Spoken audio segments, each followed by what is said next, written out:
Welcome back to the Angry Man Podcast with Jason and Greg. Let me start off this video by plugging our new channel, AM Sports Cover 4. That's where Jason and I cover college football. That is our second passion. We enjoy talking about college football. We enjoy talking about boxing. We know many of you also enjoy talking about college football. So make sure you go check us out at AM Sports Cover 4. I will pin the link to the channel in the comment section of this video. Check it out. Become a subscriber. Now, let's jump into it. Terence Crawford wins again. Terence Crawford has to be the most fortuitous fighter I've ever seen in my life. Not only was he able to position himself to win a boatload or earn a boatload of money versus Errol Spence, even though his demand wasn't there to generate such revenue, but now he's in position to win his fourth title at 154. So let's jump into it. We all know that Keith Thurman had to pull out of his fight with Tim Tszyu. Now, for whatever reason, Keith decided that he'd move up, fight Tim Tszyu, and he was okay for the WBO title not to be on the line, which didn't make any sense to me because we know that Keith Thurman was a champion at 147 pounds, and he was only moving up one weight class to fight a champion. But the WBO, for whatever reason, did not approve that fight. Now, Keith is out. Sebastian Fundora is in. Fundora was scheduled to face Boacek on the same card for the WBC title. Now that Fundora has moved into the position to face Tim Tszyu, both the WBO and the WBC title will be on the line.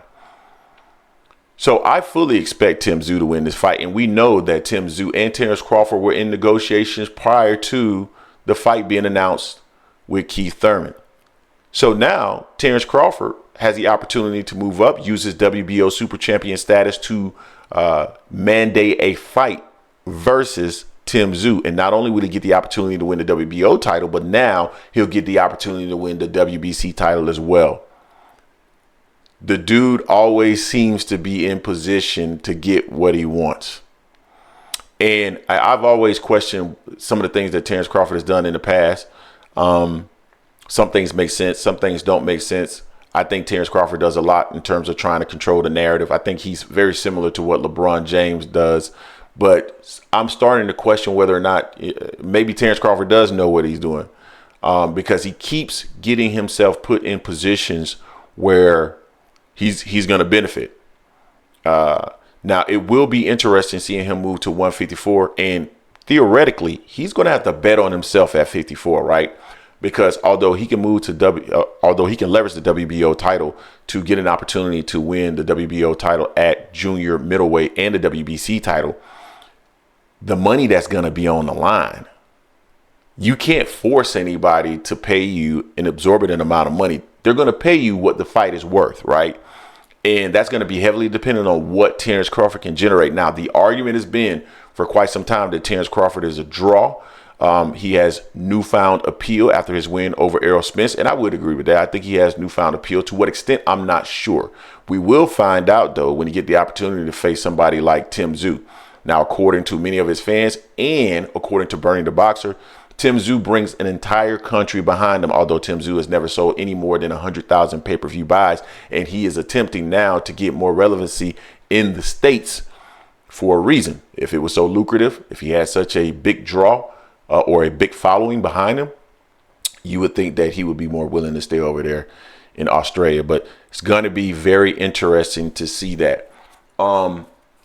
I like this for Terence Crawford. Personally, I think this is the right move for Terence Crawford. Not that I'm a boxing promoter, not that I'm a boxing manager, not that I have the ability to manage anybody's career in the sport of boxing. I'm not saying that. All I'm giving is my opinion. And my opinion is it made a ton of sense for Terence Crawford to move up one weight class to fight fighters who may be a tad bit bigger than him. But Terence Crawford is now walking around at 160, 170, according to many of his fans. It just made a ton of sense. And there were guys there that I totally believe that he can beat. I thought that he could beat the entire division. I still believe that he can beat the entire division there. And it made a whole lot of sense for him to move to 154 and unify there. The only caveat was always, could he draw, right? Because I don't believe Tim Tszyu is going to draw. And now that I think about it, when you think about a Sebastian Fundora, what if Sebastian Fundora actually wins this fight? Stranger things have happened, right? So if Sebastian Fundora wins this fight and Terence Crawford still wants to pursue that fight for the opportunity to unify those titles, he's truly chasing legacy at that point, because Sebastian Fundora will not bring a single eyeball for a fight with Terence Crawford. If it's on pay-per-view, that means that Terence Crawford is going to have to drive the entire pay-per-view, which means not only is he betting on himself, which is one of the issues that I've always had with Terence Crawford. I didn't think he bet on himself. I thought it was more so about getting guaranteed money from Top Rank. But that would show an indication that he is betting on himself and he's chasing legacy, which to me, I would 100% commend him for that. And I always had respect for Terence Crawford, as many of you know. A lot of you try to make the argument that I don't, but in reality, I don't hate Terence Crawford. His fans are another story though.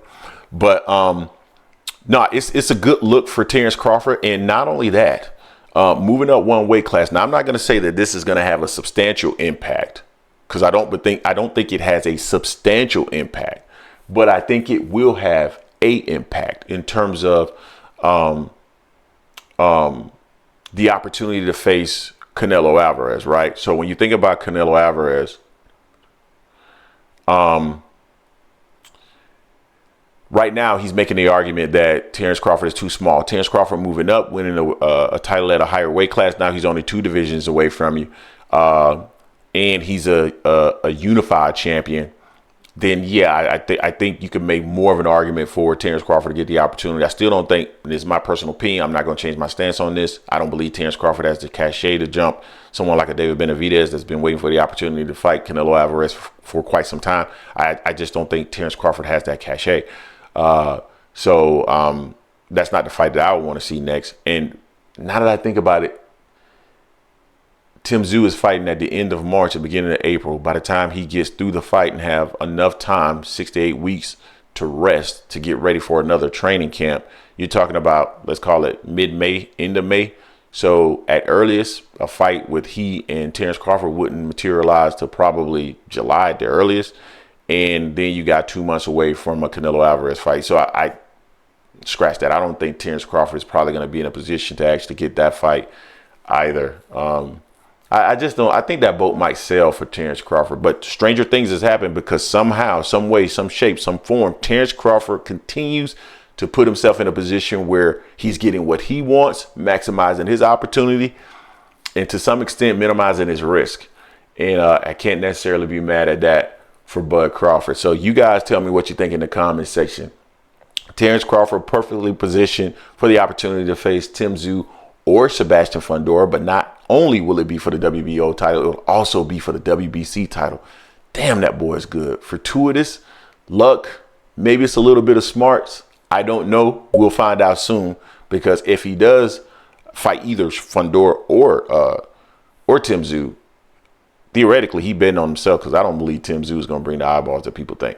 So let me know what you think in the comment section. Don't forget to hate, like, comment, and subscribe. This is the Angry Man Podcast, AM Sports Media, and I am out.